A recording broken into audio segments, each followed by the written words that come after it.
இப்போது வரை பாத்தீங்கன்னா ஒரு 288 பேர் சொல்லியிருக்காங்க. நீங்க சொன்னீங்க குறிப்பாக இந்த தேயிலை இருக்கக்கூடிய முக்கியமான கேரளாவினுடைய மாவட்டமாக அந்த மாவட்டத்தில் இந்த வைத்திரி தாலுகா தான் இருக்குன்னு சொல்லிட்டு, எப்படியும் தனியார் எஸ்டேட் எல்லாம் அங்க இருக்கும், அங்க தங்கி வேலை செய்யக்கூடிய பணியாளர்கள் இருப்பாங்க. அதையும் தாண்டி பல ஆயிரக்கணக்கான ஹோம் ஸ்டேஸ் அங்க வந்திருக்கு, ஹோட்டல்ஸ் வந்துருச்சுன்ட்டு நீங்க சொல்றீங்க. பல பேர் எப்படியும் சில ஆயிரம் பேர் அங்க டூரிஸ்டாக வந்திருப்பதற்கு கூட வாய்ப்பு இருக்கிறது. இந்த இறப்புகளுடைய இந்த எண்ணிக்கை அப்படிங்கிறது இன்னும் முழுமையாக வெளியில வராம இருக்குதா? ஒருவேளை வந்தா இதனுடைய எண்ணிக்கை இன்னும் கொஞ்சம் அதிகரிப்பதற்கான சாத்தியங்களும் இருக்கா?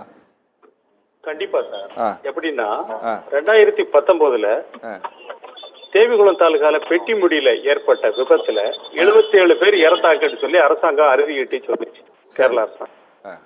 அது காரணம் பார்த்தா ஒரு லைன்ஸ் மட்டும்தான் தண்ணியில போச்சு. ஆனா இங்க சூரல் மலையிலயோ அல்லது முண்டகையிலயோ அல்லது நூல் புலாவிலையோ அப்படி இல்ல. ஒரு பெரிய அளவிற்கான நிலச்சரிவு அங்க ஏற்பட்டிருக்கு. சரி, அது அரசாங்கம் என்ன செய்ய மாட்டாங்க அப்படின்னு சொல்லி கேட்டாச்சுன்னா, மிகப்பெரிய அழிவு. பொதுவா நிலச்சரிவுல சிக்கியவர்களை மீட்பது என்பது சாதாரணமான காரியம் இல்ல. அது ஒரு கடுமையான ஒரு காரியம். பாத்துக்கோங்க, நிலச்சரிவில் சிக்கியவர்களை மீட்பது என்பது ஒரு சாதாரணமான விஷயம் இல்ல. ஏன்னா பெட்டிமுடியில நாங்க நேரடியா பார்த்தோம். பார்க்கும்போது அது ஒரு கொடுமையான ஒரு விஷயம். பாத்துக்கோங்க, இந்த மோப்பராய்களை பயன்படுத்தி உடல்கள் இருக்கிறதா அப்படின்னு பாக்குறாங்க.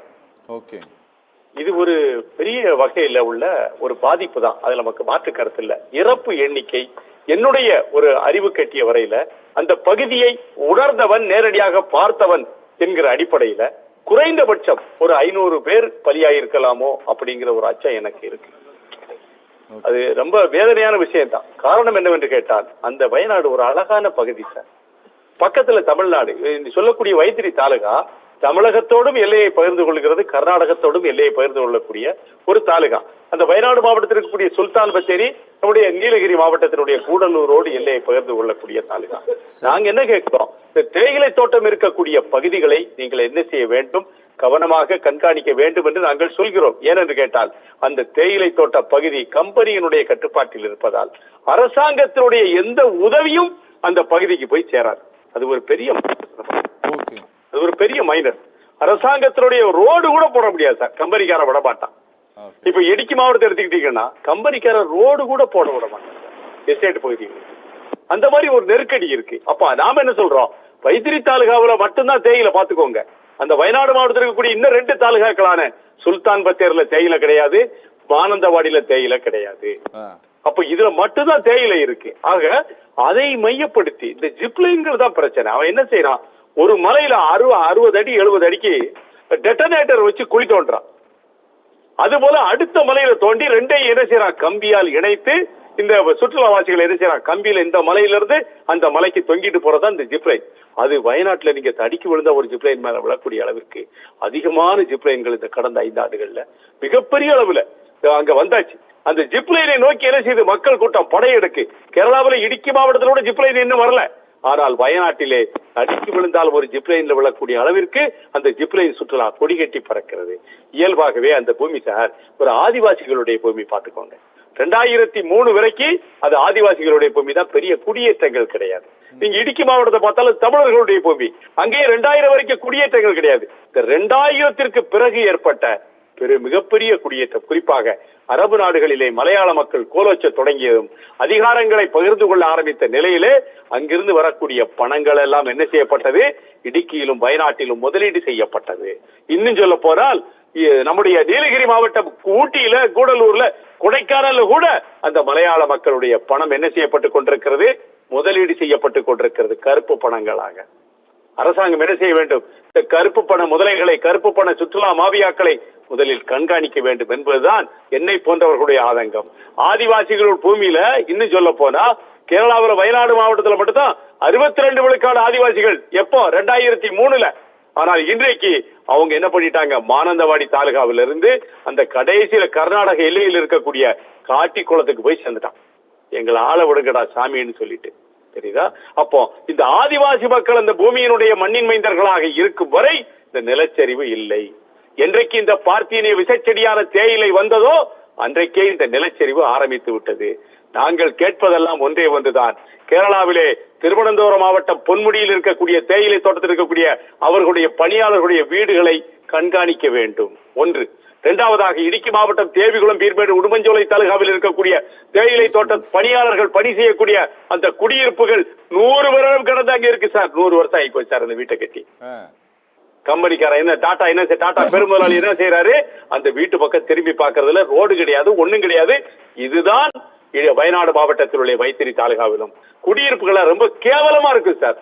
அங்க இருக்கக்கூடிய பிரைவேட் கட்டடம் உயிரோடு இருக்கு பாத்துக்கோங்க. இந்த வெள்ள சேதத்துல அங்க தனியார்கள் கட்டிய ஹோம் ஸ்டே எல்லாம் உயிரோடு இருக்கு. ஆனால் இந்த அப்பாவிகள் தேயிலை தோட்ட தொழிலாளிகள் தங்கிய அந்த குடியிருப்பு மட்டும் வெள்ளத்துல அடிச்சுட்டு போயிருக்கா. அதனுடைய கட்டுமானம் எவ்வளவு கேவலமா இருக்குன்னு பாருங்க. கட்டுமானம் எவ்வளவு கேவலமா இருந்தா அந்த குடியிருப்பு அடிச்சுட்டு போகும். 110 வருஷம் இடுக்கி மாவட்டத்தில் இருக்கக்கூடிய குடியிருப்பு கட்டப்பட்டு 110 வருஷம் ஆச்சு சார். ஒரு புனரமைப்பு செய்யப்படல.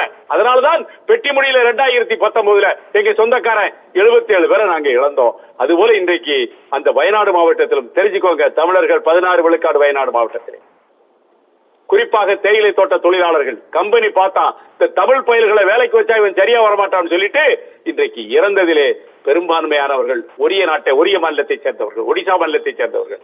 அவங்க எல்லாம் இன்னைக்கு இங்க வேலைக்கு வந்துட்டாங்க.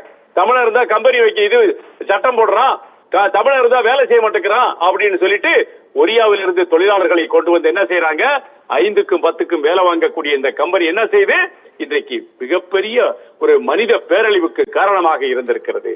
நாங்க என்ன நினைக்கிறோம், இந்த ஒட்டுமொத்தமாக இந்த தேயிலை காட்டில் வாழக்கூடிய இந்த மக்களுக்கு அவன் தமிழ, மலையாளி, ஒடிசாக்கார இதெல்லாம் தாண்டி அந்த மக்களுக்கான குடியிருப்பை இந்த அரசாங்கம் உறுதி செய்ய வேண்டும்.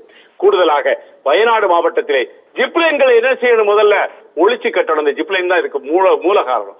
60 அடிக்கு குழி தோண்டுறான் சார். குழி தோண்டும் போது என்ன செய்தா ஒரு 30 அடி வரைக்கும் தோண்ட முடியும். 30 அடியை தாண்டும் போது என்ன செய்யறான், டெட்டனேட்டர் வச்சு வெடிக்கிறான் பூமிக்கு கீழே. பாறை அடுக்குகள் என்ன செய்து இயல்பு நிலையை மீறி சிதைய ஆரம்பிக்கிறது. இன்னும் சொல்ல போனா வயநாடு மாவட்டம் ஒரு செம்மண் படுகை. தெரிஞ்சுக்கோங்க, ஒரு செம்மண் படுகை சார். அதுல நீங்க ரொம்ப எல்லாம் என்ன செய்ய முடியாது, உங்க சௌரியத்துக்கு எல்லாம் ஏற்ற முடியாது. நீங்க அந்த செம்மண் படுகை என்ன செய்யும், இயல்பாக சரியக்கூடியது. அங்க போய் நீங்க 10,000 பில்டிங்க கட்டி வச்சுக்கிட்டு நான் சுற்றுலாவை வளர்க்கிறேன்னு சொல்லிட்டு 92ல கேரளா அரசாங்கம் ஆரம்பிச்சு விட்ட தந்துடும். அது land of coconut sir Kerala. ஆனா இன்னைக்கு என்ன சொல்றாங்க, காட்ஸ் ஓன் கண்ட்ரின்னு சொல்றாங்க. அந்த காட்ஸ் ஓன் கண்ட்ரில அந்த கடவுள் வந்து காப்பாத்தலையே இந்த மக்களை சொல்லுங்க. அது லேண்ட் ஆஃப் கோகனட் ஆக இருக்கும் வரை அது வளமிக்க மாநிலமாக இருந்தது. அது என்னைக்கு காட்ஸ் ஓன் கண்ட்ரி நம்ம ஆளுக்கு பேர் வச்சதோ இன்னைக்கு என்ன செஞ்சு ஆரம்பித்து விட்டது. அதுதான் சொல்றோம், கருப்பு பண முதலைகளை என்ன செய்யுங்கள், அவன் வர்றானா பணம் எங்க இருந்து வந்துச்சுன்னு பாருங்க. பத்திரப்பதிவின் போது அவர்களுக்கு ஒரு கட்டுப்பாடுகளை விதியுங்க. இன்றைக்கு அந்த மண்ணில ஆதிவாசிகள் இருக்கும் வரை எந்த சிக்கலும் இல்லையே, அங்க எந்த நிலச்சரிவு வந்துச்சு சொல்லுங்க, நிலச்சரிவு வரல. ஆதிவாசிகளை ஒடுக்கி நீ மமதை வடித்தாங்க ஒடுக்கி ஒரு வாரமா உட்கார வச்சிருக்கிறேன். அவன் பார்த்தா ஆதிவாசி இந்த பயில் தொட்டு சண்டை ஓட முடியாதுதான் ஓடுறான். என்ன செஞ்சுட்டா அவன் ஒரு காட்டிக்குளம்னு சொல்லக்கூடிய பகுதிக்கு வடக்க போயிட்டான், கர்நாடக எல்லைக்கு போயிட்டான். கர்நாடக எல்லையில போய் உட்கார்ந்துருக்க 8 கிலோமீட்டர் அந்த மானந்தவாடி தாலுகாவில இருந்து கர்நாடகா 8 கிலோமீட்டர் தூரத்துல இவன் உட்கார்ந்துக்கிட்டான் போய் ஆள விடுகிறான்னு சொல்லிட்டு. அதனால நாங்க என்ன சொல்றோம், இந்த வைத்திரியில் ஏற்பட்ட இந்த பேரழிவு, இந்த மனித உயிர்கள் இழப்பு இனிமேலும் அந்த கேரள மண்ணிலே அரங்கேறக்கூடாது என்பதுதான் என்னை போன்றவர்களுடைய ஆசை. அது அரங்கேறக்கூடாது சார். பெரிய பரிதாபம் சார், அது பெரிய பரிதாபம். 4 மணிக்கு நைட்டு படுக்க போறவன் காலையில பிணமாக எந்திரிப்பது என்பது ஒரு சாமானிய விஷயம் இல்ல சார்.